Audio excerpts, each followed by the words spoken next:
Hi guys, I'm Bischu from Los Angeles Gladiators, and I am here to answer your questions from Twitch Overwatch League All Access Pass. So, Cyrex asks, how did you get your name Bischu? It's like nothing too crazy. I just when I was just starting to stream before Overwatch, it was like a while ago, and I was like, my name had like weird words and like random numbers in it, and it just wasn't catchy enough. So I was like, I need myself a catchy name, hopefully 2 syllables, and just like something that people will remember. So, and I really like the word like chew, CHU, and so what I tried to do was like, uh, this is like part of the reason why my grade slipped, but I was like really into this, and I would just like in class, I would just find out what kind of name I could use, like add some random letters in front of chew, behind chew, like just something related to. I just like put random things down, and I just decided to go with Bishu because it sounds pretty good. I was like, at first, I wasn't sure if I should, like, it should be Bischu, but, I really wanted to keep it 2 syllables, so that's how I got my name. And Colonel Sheru asks, what is your favorite thing to do in your downtime?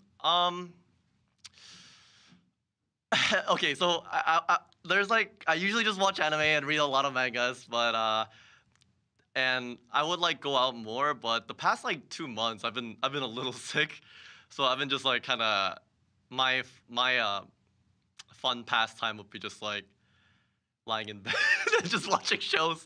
But I swear normally it's like more active than that. But yeah, mainly just a lot of anime. The Sage Gamer asks, what would be your one tip on what to practice to get better at Diva?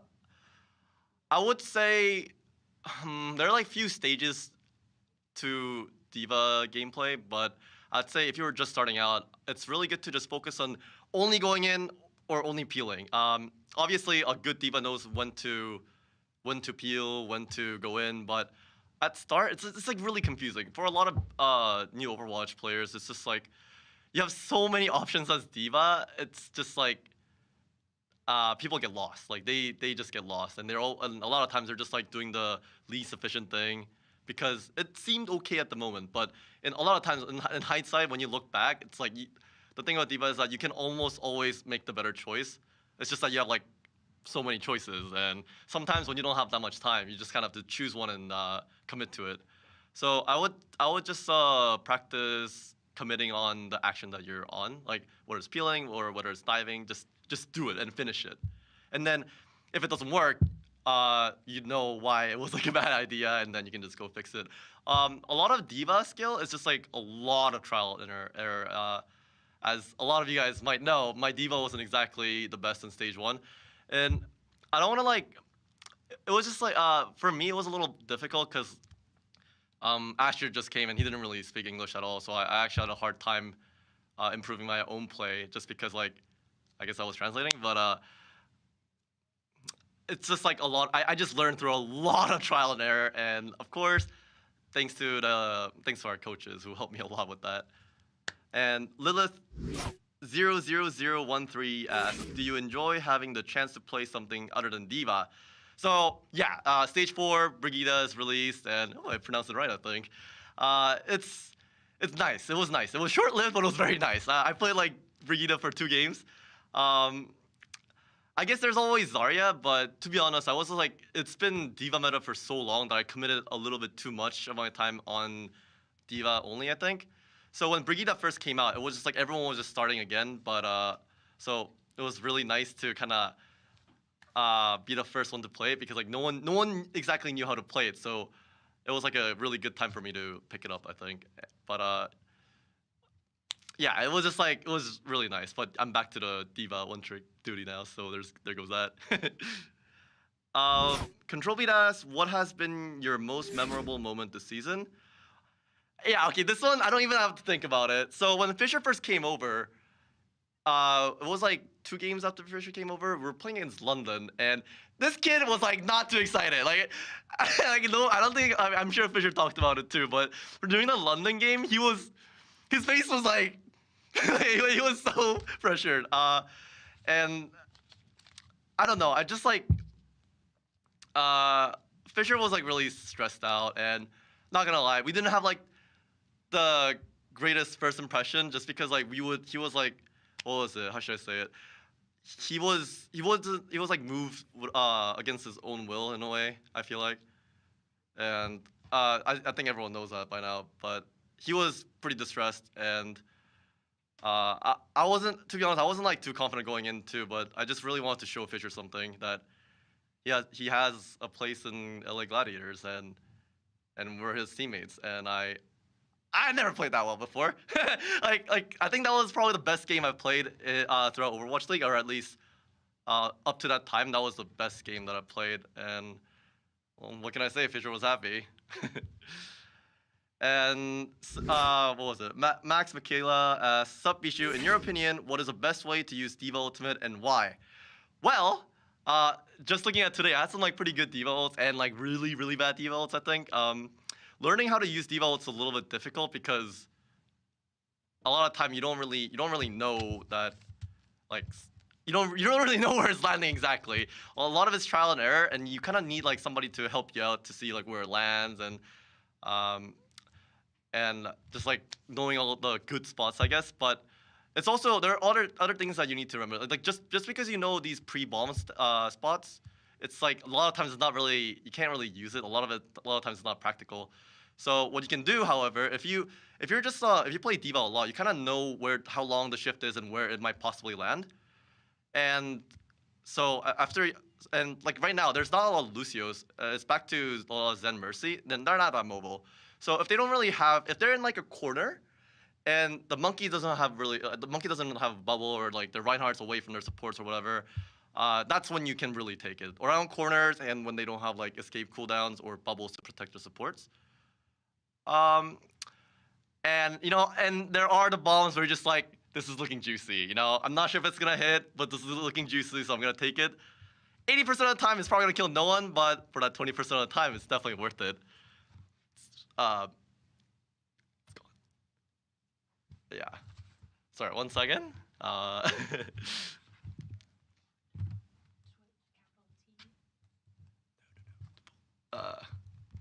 Laptop's off. It's like stuck. Oh, sorry. Okay. I have to restart. All right. No problem, guys. We're good. All right, where were we just at? Okay. Nervan Quasar asks, "What is your favorite type of food and why?" I would, again, not much of a choice here. It's definitely like Japanese ramen, but I've been a little sick, so Japanese ramen wasn't too good. Speaking from first-hand experience, I think it was a little too greasy, so I died of it. But if I'm fine, Japanese ramen, by far best. Amuse Tech asks, "Hey Bishu, what's your favorite Overwatch map and why?" I would probably say Blizzard World, because we're technically undefeated. Tie doesn't count as a defeat. Undefeated, no problem. But I'm a little ashamed that I don't play it. I don't play that map anymore because like I just personally really like that map. And Gretas asks, "How do you bond with your team?" So it depends on the team, I guess. But our team has 2 gaming houses, 1 staff house and 1 player house. And I used to live in the player house with a lot of players. And it was like after we got back, we would just like play games, and then we would just like joke around, talk about stuff, whatever. But ever since I moved to the staff house, because like it's been getting too full, I have my own room, which is nice, but I haven't been able to interact with a lot of my teammates. So it's like a little bit less right now. But I guess bonding, we don't really do anything special. We just like kind of hang out. Nothing too special. But these days I still get to hang out with like Shaz, Goose, Hydration, so still fine, I guess. And which language do you think in? This is pretty interesting in my opinion because, sorry. Luxury 1409 asks, "Which language do you think in?" And it's pretty interesting for me because I definitely speak English way better. But if I stay in Korea for like more than a month or 2, I start thinking in Korean. But if I live in like North America or any like English-speaking country for like a few months, it's like back to English. But right now it's like mainly English. I just like think of words way faster, so it just comes naturally, I think. But a lot of times at the same time, I'm not sure which language I'm thinking of, but probably English. And next question, Mex456 asks, did you ever think that you would ever see yourself playing professional Overwatch 10 years ago? Or just professional gaming in general? Well, even like more than 10 years ago, so back when I was a small Korean boy living in Seoul, um, the cable that everyone had always had like 2 video game channel, and I wasn't like that interested in StarCraft, but just uh, just the fact that people were out there and competing against it's just like through video games was really cool to me. I didn't understand StarCraft at all. All I knew how to do was it's like, guys, I lost, and I just like go to a little island, go to like a tiny corner because I just thought, yeah, I'm just gonna like spectate your game, guys, and I go to a corner of the map when everything's like no one cares, no one's even thinking about me. I just start building carriers on the side, and that would just cheese people. But yeah, that's all I knew how to do. So I wasn't really like seriously thinking about going pro, at least when I was that young. But it was like always, I think a lot of kids my age, especially in Korea, always just like dreamed about being a pro, even if like it was like not a serious goal or not. I think like so many people just at least thought about it, and I was part of that. I was just like, oh my god, I love games. I just want to do this for a living, and it turns out it's a lot of work. But you know, it's still great that I'm able to be where I am. I'm very grateful. Um, Next question, the red helmet uh, asks, how do you know where to position yourself to best help your team? Well, it's again, this is like a lot of trial and error, and this has a lot to do with experience. I didn't even like I wasn't able to really do this properly until like I would say mid end of stage 2, because a lot of it's just like you need to know where your entire team is, especially backline, and you also need to know where their front line is playing and where their backline is. This is really confusing. You need to assess the situation by looking at what you can and just like make your best judgment. Okay, like their tanks are gone, and they've been gone for like 5 seconds. 100% they're setting up for a dive, right? But if I was able to meet them earlier, I could have denied that and just throw a wrench in their plan. But I realized too late, or I couldn't find their tanks or their flankers. So the dive is happening in like 3-4 seconds. I know it's happening. So what you do is like you just literally sit on top of the supports. I still sometimes forget to do this, but like when that's happening, when everything clicks, and like you just kind of after a while you just kind of feel that this feeling of I don't know how to say it. It's just like it just feels dangerous to be where I am right now, and then that's when you want to just like really hard peel for the supports. Whereas we're just like walking along when we're attacking, and your teammates like your team's just like pushing card for free, and it just feels wrong. But a lot of times when everyone's in sight, they're just probably making a mistake and they're just giving you space for free. Or realizing when they're giving you space because like they fail to hold up is really important, because a lot of tank play is just like gaining space and denying enemies from making their plan, I guess. So yeah, it's just super position dependent, but mainly if you guys are just pushing car or whatever, and they always want to dive you, just be in areas, just expect where they might flank from, and then just meet them there. They're like, oh yeah, I'm gonna get this flank off. I like flank for like 5 seconds. It was like it'll be a complete waste of time if I don't get anything done. And they walk around the corner, and then there's a diva, and he's just like, oh my god, I gotta get out of here. But then like yeah, okay, even if they live, they can't do anything for like 5-10 seconds, so your team's just getting space for free. So deny flankers. That's the biggest part, I think. And participate in dives when you can. But the thing is, like when let's say for example Tracer, Monkey, Genji, like those kind of divers, a lot of times unless you're set up way above them or flanking, you can't participate in a dive. So if your teammates are diving way too far, what you can do is just like, all right guys, have fun with that. I'm just gonna protect their backline because it's way too late. And so just knowing that you just need to be very sure of your decision and not second guess yourself, because let's say, oh yeah, I'm gonna dive, and you just go halfway, and it's like, okay, that's way too far, I should go back, and you look back, all your supports are dead. So just be very sure of your decision. And next question, Oni Eve is asking, how do you keep the team motivated when things aren't going right? And this is a question I ask myself a lot, because this, like, obviously, competitive gaming is very stressful, and when things aren't going your way, it's just like people get down. People get down, and sometimes like no one knows what to say because it just seems like we're stuck. Like we've had this happen too, plenty of times. But what really breaks us out is that like somebody really has to step up and really just anything to really change our mindset. It's just like once everyone stops talking, everyone just thinks. Everyone just thinks, and then maybe some people are thinking about the game, but maybe some people are like thinking, like, oh, why can't we do this? Like, what's wrong? I don't really have an answer. But and then it's just like 10 seconds waste by, and this like 5-10 seconds are precious in Overwatch. And even when this happens, sometimes I don't know what to say either. But so I think it's like really up to the entire team to really recognize what's going on to just like slap everyone out of that tilt.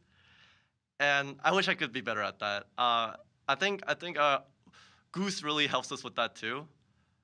Like this is something that's very underrated. I don't know how it is for other teams, but for our team, Goose is like this communication hub. Like a lot of plans just go through him. He's usually the one giving us like, the summary of what happened. It's just, and he's like the constant voice that we can always fall back on.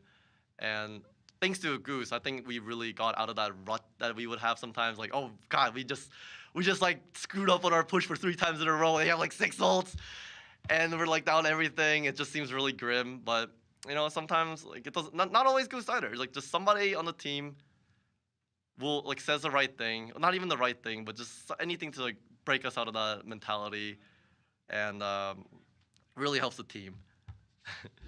So it's not even just me. I'll try to help every now and then, but it's really up to the entire team, and I think our team does a good job of that. And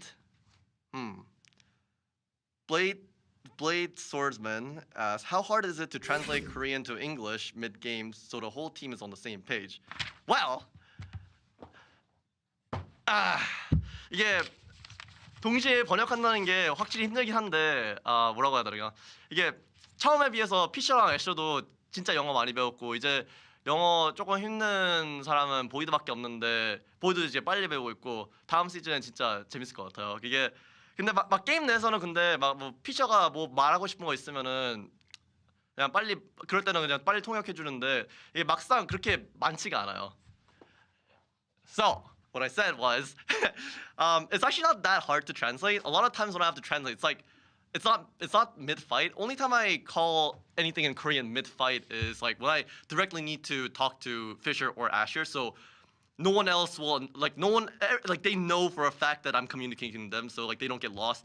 And it's like Korean, like a random Korean comment out of all these like this sea of English words that like they usually like pick it up really fast. So those times I use Korean, but a lot of times it's only when it's like after a fight happens, so we're just like talking about like a small game plan, or Fisher has a cool idea, so but we need to say it fast, so we just translate it. So it's like not that hard, at least now, especially because like Fisher and Asher is so much better at English now. And No Whale 18 asks, hi Bischu, which player are you closest with or play with the most that isn't on your team? Thank God the question wasn't is on your team, because that would have been really awkward. But isn't on that's hard. That's hard. I love everyone equally, but I guess no. Actually, no. I have one. I would say Seagull. Actually, I haven't really talked to him that much before Overwatch League, but like very rarely. But every now and then during break, I would see Seagull during the Dallas fiasco, I guess, and we would like talk about like the D.Va stuff because he was just starting to learn D.Va, and we would just talk. He would just like tell me like what kind of, like the things that are going on, and I really fell for him. And not just because of Seagull, but I'm really happy that Dallas is doing well these days, because it's like never losing is never fun, and it's like as a player, I'm sure like every single player can understand that if you go on a losing streak, like it sucks, man. Like, and I think I'm just really happy that they really found their meta, and they've been playing a lot better at this stage. So I guess I would probably say Seagull. And Sadiva Hi Bischu, what is a skill you'd like to learn and why? Hmm. I would probably want to learn other languages. Um, but I'm only saying that because I'm really bad at learning other languages. I learned French for 4.5 years when I was growing up in Canada. Do not remember a single thing. Learned Spanish for 4 years, nothing. Like so, I wish I wish I was better at learning languages, and I wish I could like speak more than at least two more languages in the future. And a few more questions. Fluffy OWS, when things get stressful, who on your team is most likely to start making jokes to lighten the mood? Um, again, similar question. I try to, if I notice it, like sometimes the air is like really, really down and serious, and I always like want to say something because it's like it's painful to see everyone like be down, and I just want to us to like just get on a new page, but it's really hard because sometimes like you don't. It feels like okay, what I might say might make it worse. Like I would like second guess myself, but I think I've been getting better at it. Um, I think some like hydration will tell like a random deadpan joke because of course hydration, and it kind of like lightens the mood a bit. But I think everyone does a pretty good job of picking each other up, especially Goose. Like I keep telling you, Goose is like what Goose does for our team is very underrated, and it's like not something what people can see. Like comms in this game is like almost everything. Sure, like Carpe shoots heads, yeah, but in the end, like it's we have like such good comms thanks to Goose and like keeping everything organized, and I think like people should really. It's impressive, like all knowing what to say all the time. Like, and he's gotten a lot better too since stage one. But it's really hard. It's like a really hard skill and extremely valuable. And yeah, I just think Goose is super underrated, and everyone should go follow him. And next question, the corn dog lover asks, how has your ability to translate for players like Fisher improved team chemistry? Um, okay, there's like a lot of questions about translating. I don't want to like take too much credit because I think the team provided the Korean players with English tutors, and it wasn't just me. The teammates, our teammates were like really trying to communicate to the Koreans with like by saying things slowly or asking again. So no one was like too frustrated. So I think it was like a really good team effort more than anything. But just saying, when I was living in a player house, it was like, oh man, I had to do a lot of work. So after scrims, after scrims, like playing for like 4 6 hours, and I'm tired. I've been translating all day. This is like stage one. And I'm getting back. I used to live in a triple, and I eventually lived with like Asher and Remix, and they like talking a lot, and so I'm just like trying to chill in my bed and just like, oh my god, what a hard day today. And Remix and Asher just barges into the room. It's like, hey, you should translate. You should translate. I was legit getting PTSD from it. But again, very happy how fast Fisher and Asher picked up English because it saved my life. And Kobayashi Senpai asks, if you could meet Jeff from the OW team, what would you tell him? I have one thing, Jeff. Give Baby Diva something, just something. It's so boring. Just give her a jump or something, like one time, like extra higher jump, something. It's just, I don't know. I understand why, like we don't want to like obviously give Baby Diva too much because it'll be like broken because you'd still have 2 lives. But just saying, I feel like it'll be more fun and diverse if she had something else. Just saying. And last question, Demarosi asks, who wins in a rap battle, Brigitte, Mercy, or Zenyatta? So the easy answer here is Brigitte, but who knows? I think Zen might be a rap god. So, thank you guys. My name is Bischu, flex tank for LA Gladiators, also known as a one trick diva. Thank you guys for attending the All Access Pass, and make sure you guys follow me. Thank you guys.